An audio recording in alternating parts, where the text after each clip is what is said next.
Hello ಎಲ್ಲರಿಗೂ ನಮಸ್ಕಾರ. ಹೇಗಿದ್ದೀರಾ? ಎಲ್ಲರೂ ಚೆನ್ನಾಗಿದ್ದೀರಾ ಅಂತ ಅನ್ಕೋತೀನಿ. ನಾನು ಕೂಡ ಚೆನ್ನಾಗಿದ್ದೀನಿ. ಇವತ್ತು ಮಂಗಳವಾರದ ವ್ಲಾಗ್ ಕಂಟಿನ್ಯೂ ಮಾಡ್ತಾ ಇದ್ದೀನಿ.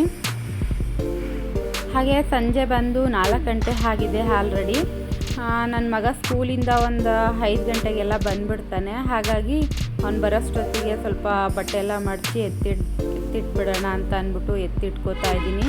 ಹಾಗೆ ಏನಾದರೂ ಅವ್ನು ಬರೋಷ್ಟೊತ್ತಿಗೆ ಸ್ನ್ಯಾಕ್ಸ್ ಮಾಡೋಣ ಅಂತ ಅಂದ್ಬಿಟ್ಟು ಸ್ನ್ಯಾಕ್ಸ್ ಮಾಡ್ತಾ ಇದ್ದೆ. ಸ್ವಲ್ಪ ಬೇಬಿ ಕಾರ್ನ್ ಇತ್ತು, 1 ಪಾಕೆಟಷ್ಟು.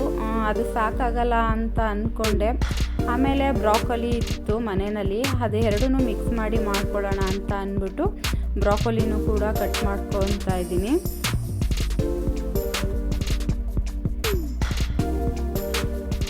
ಹಾಗೆ ನಿಮಗೆ ತಿಳಿದಿರೋ ಹಾಗೆ ಬ್ರಾಕೊಲಿ ಬಗ್ಗೆ ಹೇಳೋ ಹಂಗೆ ಇಲ್ಲ, ಅದೆಷ್ಟು ನಮಗೆ ತುಂಬ ಹೆಲ್ತ್ ಬೆನಿಫಿಟ್ ಸಿಗುತ್ತೆ ಅನ್ನೋದು ನಿಮಗೆ ಚೆನ್ನಾಗಿ ಗೊತ್ತು. ನಮಗೆ ಆರೆಂಜಲ್ಲಿ ಏನು ವಿಟಮಿನ್ ಸಿ ಸಿಗುತ್ತೆ ಅದಕ್ಕಿಂತ ಹೆಚ್ಚಾಗಿ ಬ್ರಾಕೊಲಿಲಿ ಸಿಗುತ್ತೆ ಅಂತಲೇ ಹೇಳ್ಬೋದು. ಹಾಗೆ ನಮ್ಮ ಹಾರ್ಟ್ಗೂ ಕೂಡ ತುಂಬಾ ಒಳ್ಳೆಯದು ಇದು. ಹಾಗೆ ನಮ್ಮ ಕ್ಯಾನ್ಸರ್ ವಿರುದ್ಧನೂ ಕೂಡ ಇದು ಹೋರಾಡುತ್ತೆ ಅಂತಲೇ ಹೇಳ್ಬೋದು. ನಾನಿವಾಗ 2 ಸ್ಪೂನು ಜೋಳದ ಹಿಟ್ಟು ಹಾಕೋತಾ ಇದ್ದೀನಿ. ಹಾಗೆ 2 ಸ್ಪೂನು ಮೈದಾ ಹಿಟ್ಟು ಕೂಡ ಹಾಕೋತಾ ಇದ್ದೀನಿ. ಹಾಗೆ ಕಾರ್ನ್ಫ್ಲೆಕ್ಸು ಪೌಡ್ರ್ ಮಾಡಿ ಹಾಕೋತಾ ಇದ್ದೀನಿ. ನಿಮಗೆ ಬ್ರೆಡ್ ಇದ್ರೂ ಕೂಡ ಬ್ರೆಡ್ ಕ್ರಮ್ಸ್ ಹಾಕೋಬೋದು. ನಮ್ಮ ಮನೇಲಿ ಬ್ರೆಡ್ ಇರಲಿಲ್ಲ, ಹಾಗಾಗಿ ನಾನು ಕಾರ್ನ್ಫ್ಲೆಕ್ಸೇ ಹಾಕೋತಾ ಇದ್ದೀನಿ. ಈಗ ಅರ್ಧ ಟೀ ಸ್ಪೂನ್ ಅರಿಶಿಣ, ಅರ್ಧ ಟೀ ಸ್ಪೂನ್ ಗರಂ ಮಸಾಲ, ಹಾಗೆ 1/4 ಟೀ ಸ್ಪೂನ್ ಪೆಪ್ಪರ್, ಹಾಗೆ ಶುಂಠಿ ಬೆಳ್ಳುಳ್ಳಿ ನಾನು ಜಜ್ಕೊಂಡಿದ್ದೆ. ನೀವು ಬೇಕು ಅಂದರೆ ಪೇಸ್ಟ್ ಹಾಕೋಬೋದು. ಹಾಗೆ ರುಚಿಗೆ ತಕ್ಕಷ್ಟು ಉಪ್ಪು, 1 ಸ್ಪೂನಷ್ಟು ಧನಿಯಾ ಪೌಡರ್, 1 ಸ್ಪೂನಷ್ಟು ಮೆಣಸಿನ್ಕಾಯಿ ಪೌಡರ್. ಇದಿಷ್ಟು ಕೂಡ ಮಿಕ್ಸ್ ಮಾಡ್ಕೋಬೇಕು. ನನ್ನ ಬೌಲ್ ಸಾಕಾಗಲಿಲ್ಲ ಮಿಕ್ಸ್ ಮಾಡೋದಕ್ಕೆ, ಹಾಗಾಗಿ ಬಾಣಲಿಗೆ ಹಾಕೋತಾ ಇದ್ದೀನಿ.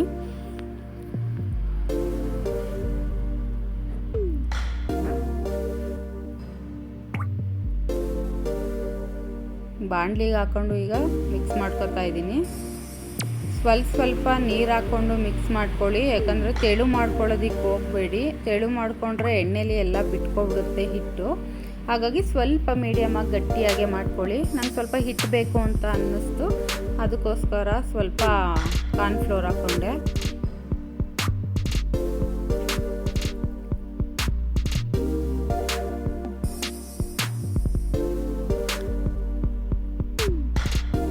ಹಾಗೆ ಕರಿಯೋದಕ್ಕೆ ಎಷ್ಟು ಎಣ್ಣೆ ಬೇಕೋ ಅಷ್ಟು ಹಾಕೋತಾ ಇದ್ದೀನಿ. ಎಣ್ಣೆ ಬಿಸಿ ಆಗಿದೆ, ಇವಾಗ ಒಂದೊಂದೇ ಹಾಕೋತಾ ಇದ್ದೀನಿ. ಸ್ವಲ್ಪ ದೂರನೇ ಹಾಕ್ಕೊಳ್ಳಿ, ಇಲ್ಲಾಂತಂದರೆ ಒಂದಕ್ಕೊಂದು ಅಂಟ್ಕೊಬಿಡುತ್ತೆ. ಹಾಗಾಗಿ ನಾನು ಎಷ್ಟು ಬೇಕಷ್ಟು ಹಾಕೋತಾ ಇದ್ದೀನಿ. ಬಿಸ್ಕೆಟ್ ಕಲರ್ ಬರೋವರೆಗೂ ಕೂಡ ಫ್ರೈ ಮಾಡ್ಕೊಳ್ಳಿ.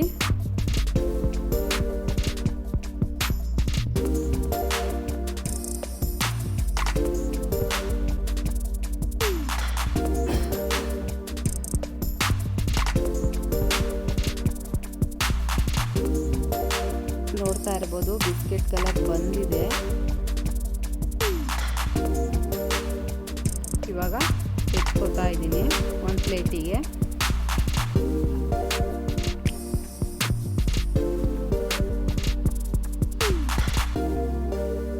ಹಾಗೆ ಎಲ್ಲನೂ ಕೂಡ ಹಾಗೆ ಮಾಡ್ಕೋತೀನಿ. ನೋಡ್ತಾ ಇರ್ಬೋದು ಎಷ್ಟು ಚೆನ್ನಾಗಿ ಬಂದಿದೆ. ಹಾಗೆ ನಮ್ಮ ಮನೆಯವರು ಮೋರಿಂದ ಸ್ವಲ್ಪ ಫ್ರೂಟ್ಸು ಸ್ವಲ್ಪ ವೆಜಿಟೇಬಲ್ ಎಲ್ಲ ತೊಗೊಬಂದಿದ್ರು. ಅದನ್ನು ಎತ್ತಿಡೋಣ ಅಂತ ಅಂದ್ಬಿಟ್ಟು ಎಲ್ಲನೂ ಎತ್ತಿಟ್ಕೋತಾ ಇದ್ದೆ. ನನ್ನ ಮಕ್ಕಳು ಇಬ್ಬರು ಕೂಡ ಸ್ನ್ಯಾಕ್ಸ್ಗೋಸ್ಕರ ವೆಯ್ಟ್ ಮಾಡ್ತಾನೇ ಇದ್ದರು. ಹಾಗೆ ಟೇಸ್ಟ್ ಮಾಡೋದಕ್ಕೆ ಕೊಡೋಣ ಅಂತ ಅಂದ್ಬಿಟ್ಟು ಇಬ್ರಿಗೂ ಕೂಡ ಹಾಕ್ಕೊಡ್ತಾ ಇದ್ದೀನಿ.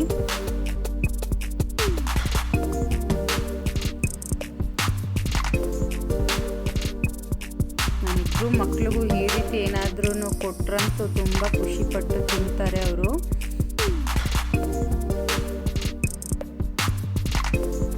ನನ್ನ ಮಗನ ಕೇಳ್ತಾ ಇದ್ದೀನಿ ಹೇಗಿದೆ ಅಂತ. ಅವನು ತಿಂತಾ ಇದ್ದೀನಿ ಅಮ್ಮ ಅಂತ ಹೇಳ್ತಾ ಇದ್ದಾನೆ. ಚೆನ್ನಾಗಿದೆ ಅಂತಲೂ ಹೇಳ್ತಾ ಇದ್ದಾನೆ. ಹಾಗೆ ನನ್ನ ಮಗಳೂ ಕೂಡ ಕೇಳ್ತಾ ಇದ್ದೀನಿ ಹೆಂಗಿದೆ ಅಂತಂದರೆ ಚೆನ್ನಾಗಿದೆ, ಸೂಪರ್ ಆಗಿದೆ ಅಂತ ಅವಳು ಕೂಡ ಹೇಳ್ತಾ ಇದ್ದಾಳೆ. ಹಾಗೆ ನಮ್ಮ ಮನೆಯವ್ರಿಗೂ ಕೂಡ ಟೇಸ್ಟ್ ಕೊಟ್ಟೆ. ಅವರು ಸೂಪ್ ಮಾಡುವಂಥ ಬ್ರಾಕೊಲಿ ತಂದರೆ ನೀನು ಫ್ರೈ ಮಾಡಿಕೊಟ್ಟಿದ್ಯಾ ಅಂತ ಹೇಳ್ತಾ ಇದ್ರು.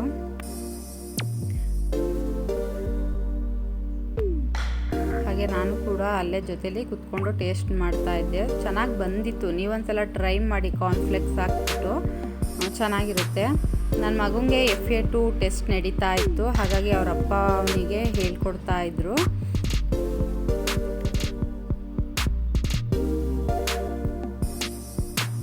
ಮತ್ತು ಇನ್ನು ರಾತ್ರಿಗೆ ಏನು ಊಟ ಮಾಡೋಣ ಅಂತ ಅಂದ್ಬಿಟ್ಟು ಯೋಚನೆ ಮಾಡ್ತಾ ಇದ್ದೆ ಅಡುಗೆ ಮಾಡೋದಕ್ಕೆ.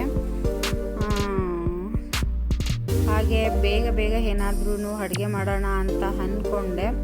ಅಷ್ಟರಲ್ಲಿ ಅಡುಗೆ ಮಾಡೋದಕ್ಕೆ ಏನಕ್ಕೋ ಬೇಜಾರಾಯಿತು, ಸಾಂಬಾರು ಮಾಡಬೇಕಲ್ಲ ಅಂತ ಅಂದ್ಬಿಟ್ಟು. ಹಾಗಾಗಿ ಏನಾದರೂ ಎಗ್ ರೈಸೋ ಏನಾದರೂ ಮಾಡ್ಕೊಳ್ಳೋಣ ಅಂತ ಅಂದ್ಬಿಟ್ಟು ಎಗ್ ರೈಸ್ ಮಾಡ್ಕೊತಾ ಇದ್ದೆ. ಆಲ್ರೆಡಿ ಸಿರಿಧಾನ್ಯ ನೆನೆ ಹಾಕಿ ರೈಸು ಕೂಡ ಮಾಡ್ಕೊಂಡಿದ್ದೆ ಅದರಲ್ಲಿ. ಹಾಗಾಗಿ ಈಗ ಸ್ವಲ್ಪ ಎಗ್ಗದು ಗೊಜ್ಜು ಮಾಡಿಕೊಂಡು ರೈಸ್ ಮಿಕ್ಸ್ ಮಾಡ್ಕೊತಾ ಇದ್ದೆ.